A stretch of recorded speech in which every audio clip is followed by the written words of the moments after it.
Blood and Guts 2, you took the swing from Claudio on top of the cage. I mean, that was hard to watch. Never mind. I mean, talk us through who came up with the idea and how it felt in the moment compared to what you thought it might before. Well, it sounds like a broken record, but sure, that was my idea. And the reason, there you go. The reason for it is Claudio came in, and I actually went and stood in the arena at Forbidden Door just to hear the reaction, because I knew people would go nuts for him, but they went fucking nuts for him. And I was like, they really, really like this guy. And once again, we have a chance to build another main event star very quickly. What's the best way to do that? Focus on his strengths. And one of his strengths is his strength. He is so strong. It's unbelievable how strong he is. And I said, well, I'll have him start with Sammy, because Sammy's very dynamic. You can make him look good. And then let's continue through. And I had the idea of going on top of the cage. Now, I wouldn't have thought of that again, except for last year's Blood and Guts. We still only had 1,000 people in the crowd. And if you remember, because of the way we shot at Daly's place, what you saw was the cage and then basically just the wall behind it, the big Tron, the stage. You couldn't really get a sense of the massiveness of this cage, and it just didn't, it looked cool, but it was almost like, to me, it was like, oh, good job, guys. Oh, good job. Is that your Hell in a Cell? Oh, good job, good job. So when I got there, I said, dude, we need to do something on top of the cage, because I'm just envisioning this shot from the hard camera of the cage with 6,000 people. There's 12 there, but 6,000 people on this side with Eddie Kingston standing on top of the cage, just standing there. People just, ah. And that was my vision. And people were like, well, we shouldn't go on top again. I said, well, next year, no. This year we have to, because it's essentially the debut of Blood and Guts. It's the first time people have seen how big this is with this giant crowd in Detroit, one of our biggest that we've had. We need to really, this puts us on a different level. This makes AEW look every bit as big as any other wrestling company in the world today. Let's go into the top. Sammy texted me a couple days, hey, I want to take a bump off the top. I'm like, of course you do. He wanted to take a bump off the top last year. And I was like, well, I'm already taking it. So what can we do? How can we do? Oh, maybe Eddie throws him off. Great. And then maybe I put Eddie into the walls, and then maybe Claudio comes up and saves the day. And then Tony had the idea of 2 submissions, and Claudio gets the tap out first, which robs Eddie Kingston of his submission, which causes a little bit of animosity between those two. Story. So I just said, fuck it, man.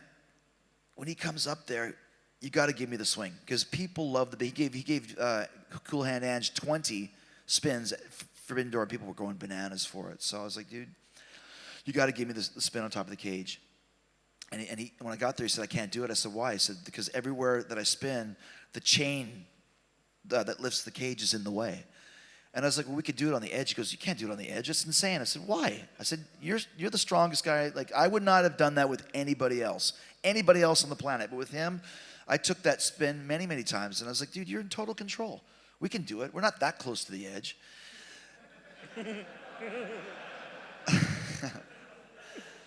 So we talk about the area we're going to do it, and then here it comes. And dude, I'll tell you what, I was scared about falling off the cage. When I got into the position for this spot, I was like, oh my fucking gosh. And then he starts spinning.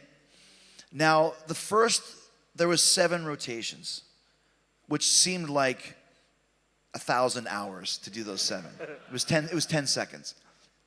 The first 3, I was cool. Then I started to lose my mind, because all I could see was this little people sitting in the crowd like this, little people, and then this. I'm like, oh my gosh, how high up are we? This is terrible. And I remember looking at him in the eyes, because that's the secret, is you got to look him in the eyes. And I was like, stop. And he put me down. Here's the thing.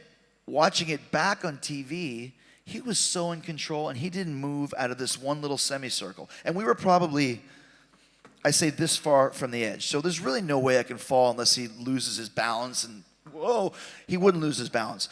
Watching it back, I could have taken it 15 times, because I was completely safe. Doing it, I was losing my mind. Like, oh my God, I'm going to fall off the edge. But, you know, and it's so funny, because I knew that people would respond to that spot. I didn't realize just how insane it was until I watched it back. And people were telling me how insane they thought it was. And I was like, you know what? That is pretty crazy. Because all anybody's thinking is one false step and you're done. The other thing about it too was there was all the thumbtacks.